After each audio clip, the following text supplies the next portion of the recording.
myself Roopkiran Kaur, and I am here to present my work on terahertz surface plasmon propagation in metal dielectric metal waveguide. We have proposed a structure for the propagation of terahertz surface plasmons. As we know that at the terahertz regime, traditional metal does not support surface plasmon. So what we have done, we have corrugated the structure surface of smooth metallic surface, and that corrugated surface is approximated as lossy medium, and by using lossy medium approach we have solved the dispersion relation of this structure.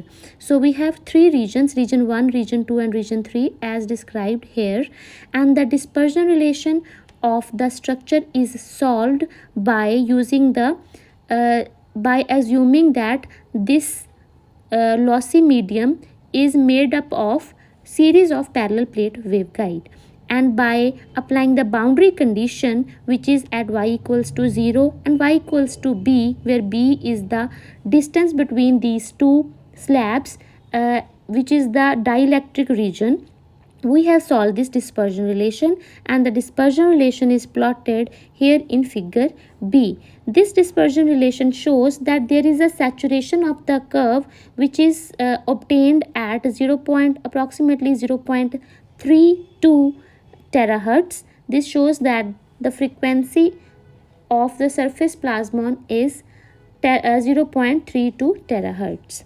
Then we have performed the simulation of this waveguide by using finite difference time domain simulation, and in this we have changed the value of dielectric region, the length of the dielectric region, that is B.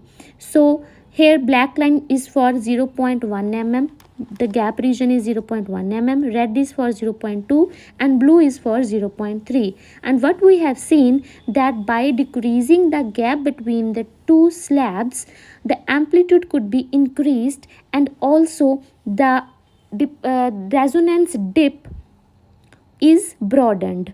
This increase in the resonance dip shows that the surface plasmon wave is more confined, and with this we have concluded that to have a terahertz surface plasmon propagation, we have proposed this structure which supports surface plasmon wave at terahertz frequency, and the frequency of these surface plasmons could be tuned by varying the geometrical parameters of the structure.